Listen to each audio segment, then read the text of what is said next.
नमः सिद्धेभ्यः ॐ सिद्धेभ्यः ॐ नमः सिद्धेभ्यः इडमो अरिहंताडम इडमो सिद्धाडम इडमो आयरियाडम इडमो अच्छायाडम इडमो लोए सब साहो।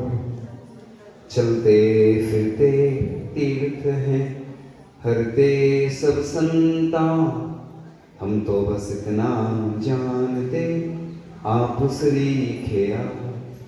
हम तो बस इतना जानते आप श्रीखेया। कुंडलपुर के बड़े बाबा की, मुल्ला श्री पार्श्वनाथ भगवान की अष्टानिका महापर्व की, परम पूज्य आचार्य भगवान गुरुदेव शिष्य विद्यासागर जी महाराज की, परम पूज्य आचार्य श्री समय सागर जी महाराज की, समस्त आचार्य भगवंतों की, परम पूज्य मुनि श्री धर्म सागर जी महाराज की, तीन कम नौकर मुनिराजों की।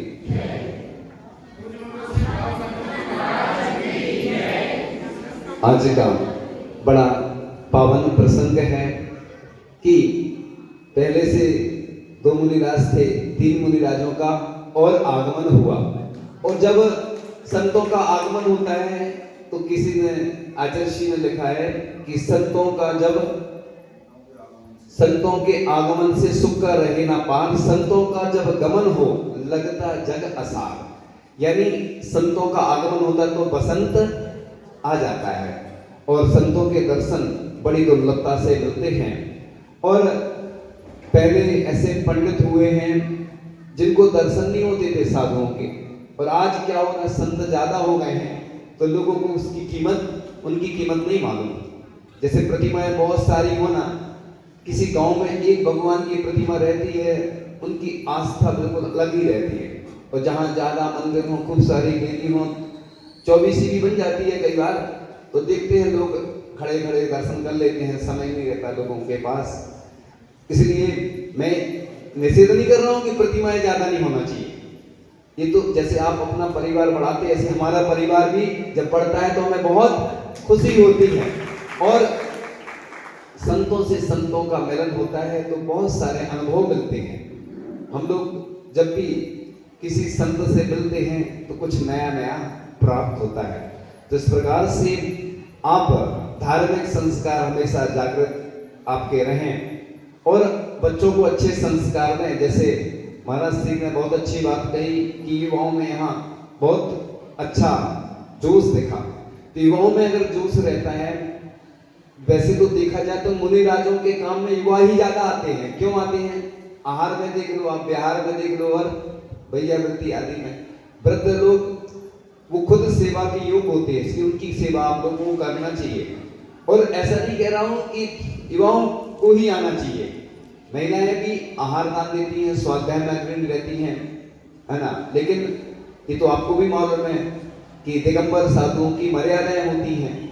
इस अपेक्षा से तो बेकम बक्कम यम सोदी चरति निच्चो सो साहु ऐसो सुगत साहु बढ़िया जिल शासने भैभम। मूलाचार्य में भट्टकेर स्वामी जी लिखते हैं कि जिनकी दीक्षा शुद्धि है, हृदय शुद्ध है, ऐसे साधुओं को भगवान कहा है। इसलिए हम आचार्य श्री को जब भी पहले हम छोटे थे, नए थे जब, तो वो हम सोचते थे भगवान क्यों बोलते हैं। तो ये जो मूलाचार्य की गाथा है, तो आचार्य श्री की ऐसी शुद्धि थी कि भिक्कम बक्कम हियम सोदी चरति निच्चो, उनका हृदय पवित्र था। आगे इसकी व्याख्या बाद में करेंगे, क्योंकि समय अपनी गति से बढ़ रहा है और नहीं हो जाएगा, अच्छे से हो जाएगा, दोपहर में हो जाएगा, ठीक है समय। हाँ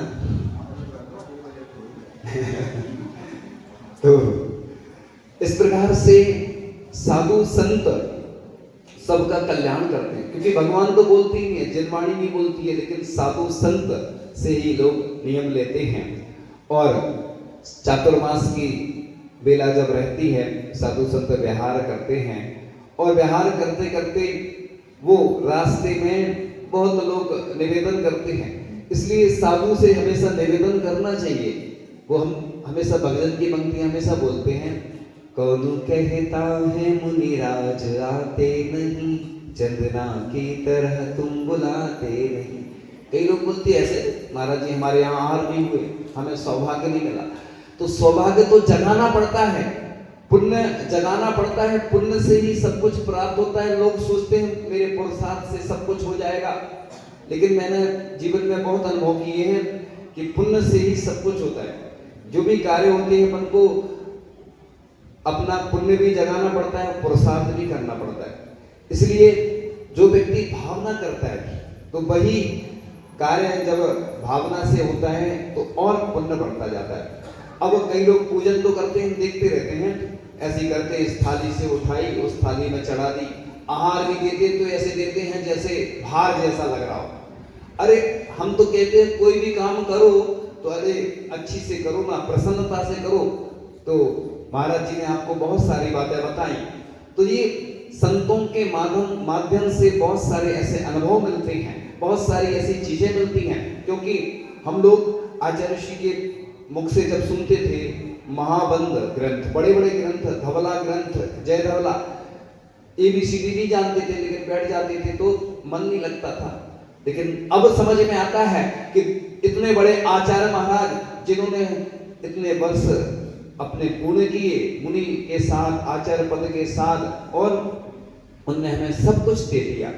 तो ऐसा नहीं है, गुरु के माध्यम से सब कुछ प्राप्त हो जाता था। मैं देखता था आचार्य भगवान की साधना, इतनी कठिन साधना और उनके जो अनुभव, अब जब भी कोई बात आती है तो बस वही याद आता है कि देखो आचार्य भगवान ने हमें कितना ऐसा अपना समय दिया, गुरु ने मुझे दिया दे दिया, यानी गुरु ने दिया दे दिया कि अब तुम अंधेरे में भी चल सकते हो। और वो जब भी कुछ बात आती तो क्या बोलते थे, आचार्य श्री ज्ञान सागर जी महाराज ऐसा कहते थे, और उन्हीं का सब कुछ है, वो अपने ऊपर कुछ नहीं लेते थे। और अब जब उनका अभाव है, लेकिन उन्होंने जो कुछ दिया है हम लोगों को, दुनिया की सबसे बड़ी संपत्ति उन्होंने दे दी है। क्योंकि मोक्ष मार्ग में सब कुछ छोड़ना पड़ता है, मिलता कुछ नहीं है इधर, लेकिन जो मिलता है वो सामान्य लोगों को नहीं मिलता है। जैसे स्वर्ण होता है ना, आप काय में रखते हैं, तिजोरी में रखते हैं, ऐसे आचार्य भगवान ने हमें वो ज्ञान दिया और अपनी त्याग तपस्या साधना के माध्यम से जो दिया है। और गुरु ने बहुत कुछ ऐसे उपकार किए हैं जिन उपकारों को चुका नहीं सकते। इसलिए भक्त तो बहुत सारे होते हैं, लेकिन शिष्य वही बनता है जो गुरु के प्रति समर्पण दिखाता है। तो हमने देखा है कि आचार्य भगवान हम लोगों को हमेशा देते ही रहे। मैं सोचता था कि देखो आचार्य भगवान कैसा भोजन करते थे, सबको मालूम, लेते कुछ नहीं थे वो, ना उनको किसी से कोई अपेक्षा रहती थी, बस सिंपल लिविंग, हाई थिंकिंग। वैसे भी साधु संत देते ही रहते हैं, देते कुछ नहीं है। लोगों को लगता है तो हमेशा ये ज्ञान के माध्यम से आपने जो भी महाराज जी के माध्यम से सुना और जो भी बातें बताई उन्होंने, वाकई में कई ऐसे नगर हैं जिनको चातुर्मास नहीं मिलते। हम लोग भी बिहार करके आते थे, राजस्थान से आ रहे थे, हर जगह रोकते थे लोग, और भी जब बिहार करते हैं तो लोग रोकते हैं, लेकिन जो संकेत होता है ना, सबसे पहले संकेत आ गए थे ग्रीष्मकालीन में ही, है ना, चातुर्मास के आ गए थे। लेकिन आचार्य महाराज का भी सोचना रहता है गर्मी है, धीरे धीरे जाना है। तो इस प्रकार से गुरु आज्ञा महत्वपूर्ण होती है और गुरु कृपा से सब कुछ हो जाता है। कठिन जरूर लगता है, समय सिंह जी में जब चढ़ते हैं ना तो कितना लगता है कि कैसे चढ़ेंगे, अरे इतनी चढ़ाई। तो हमेशा जो भी काम होता है कठिन लगता है, लेकिन प्रभु और गुरु की कृपा से सब कुछ हो जाता है। आप इसी प्रकार से लाभ लेते रहिएगा, आपको हम लोग देते रहेंगे और आप लोग अच्छे से उत्साह पूर्वक लेंगे तो बड़ा आनंद आएगा। हमें बहुत आनंद आता है जब भी भगवान के पास बैठते हैं ना, पाठ वगैरह करते हैं या स्तुति करते हैं, तो ऐसे लगता है दुनिया की सबसे अच्छी संपत्ति मिल गई। जब ध्यान करते हैं, जब सामय करते हैं तो लगता है कि सब बेकार है, सब कुछ बेकार है, बिल्कुल वास्तव में।